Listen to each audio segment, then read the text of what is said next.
जिन्होंने अपनी शहादत दी, जिन्होंने अपनी कुर्बानी दी, जिसमें उनका कोई दोष नहीं था, उन्होंने परिस्थितियों के निर्णय के कारण कईयों ने अपनों को खोया, कईयों ने इस विभाजन की विभीषिका में पलायन किया। मैं आज उन सभी परिवारों को, जिन्होंने अपने परिवारजनों को खोया, जिन्होंने विस्थापन का दर्द झेला, मैं उन सबको आज नमन करता हूं, श्रद्धा सुमन अर्पित करता हूं।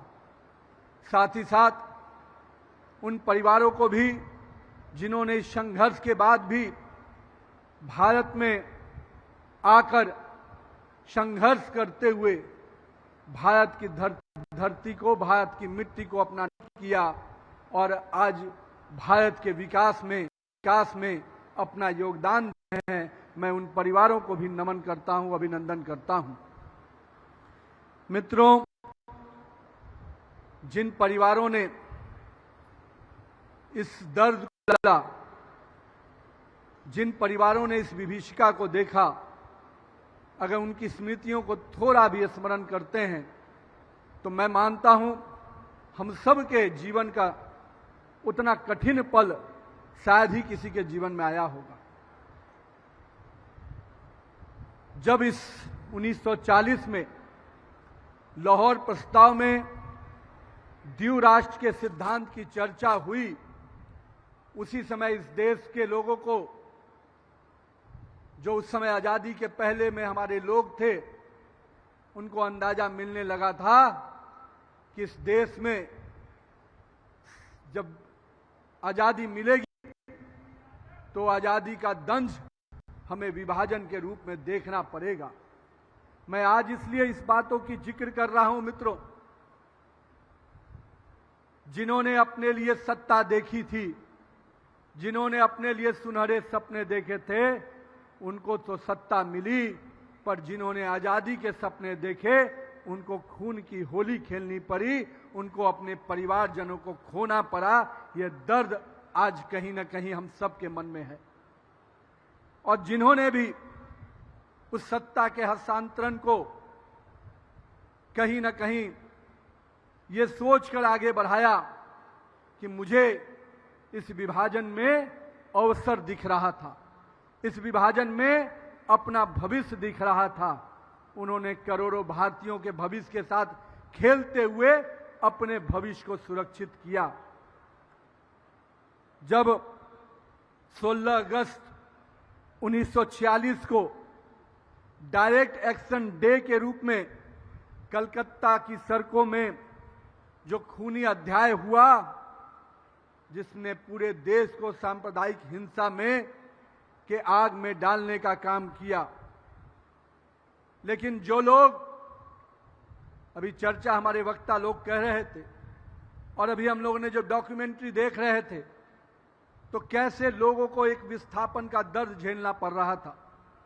लाखों लोगों ने अपने घरों को छोड़कर केवल सुरक्षित जीवन के लिए अपने पूरे जीवन की कमाई, अपने परिवारजनों को छोड़कर एक जगह से दूसरे तरफ की ओर पलायन कर बैठे।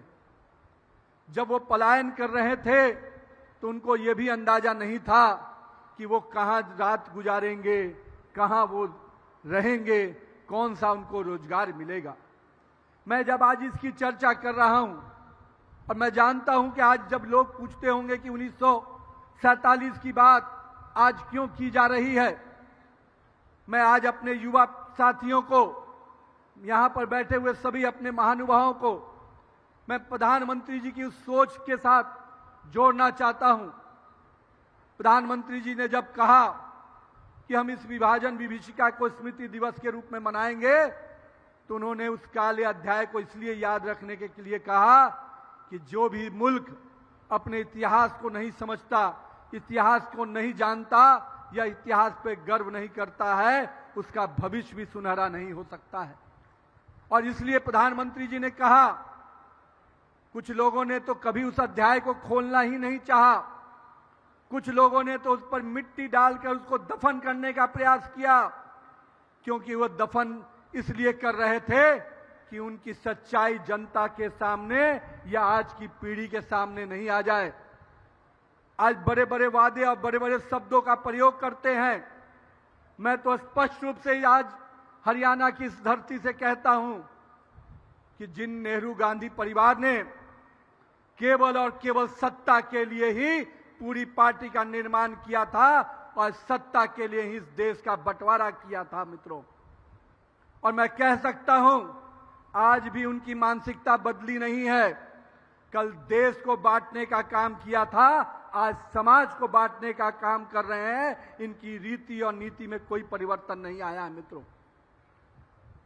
मैं पूछता हूं कांग्रेस के साथियों से कि आखिर आपने उस विभाजन का जो दंश झेले परिवारों से, उनसे कभी सार्वजनिक रूप से आपने माफी मांगी? आपने कभी उसके दुख को समझा या उन विषयों की चर्चा कभी समाज के साथ की? कभी नहीं किया आपने, क्योंकि आपको मालूम था कि अगर हम इसकी चर्चा करेंगे तो सबसे पहले आपके चेहरे का नकाब उतर जाएगा। लोग दंश कहते हैं कि हमने आजादी दिलाई है, हमने आजादी के लिए संघर्ष किया है। मित्रों, जिन्होंने आजादी के लिए संघर्ष किया उन्होंने तो फांसियां लगा ली देश के तिरंगे के लिए। उन्होंने कभी सोचा नहीं था कि सत्ता किसको मिलेगी, उन्होंने तो केवल बलिदान दिया था मित्रों। मैं इसीलिए कहता हूं, जब कांग्रेस का नाम आई से जुड़ता है तो लोग कहते हैं कि कुछ लोग ये इंडियन कांग्रेस है। मैं हमेशा कहता हूं ये इंडियन कांग्रेस हो ही नहीं सकती।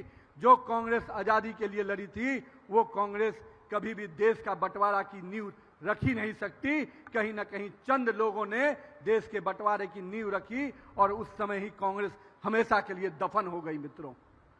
मैं आज जब आपके बीच में ये चर्चा कर रहा हूं तो मुझे वो हत्याएं, वो आगजनी, वो बहन बेटियों पर अत्याचार और जबरन धर्म परिवर्तन करने के लिए जो विवश हुआ था, कहीं ना कहीं उनके बातें या उनके स्मरण को अगर याद कर रहा हूं तो अपने आप में शरीर में हमारे रोंगटे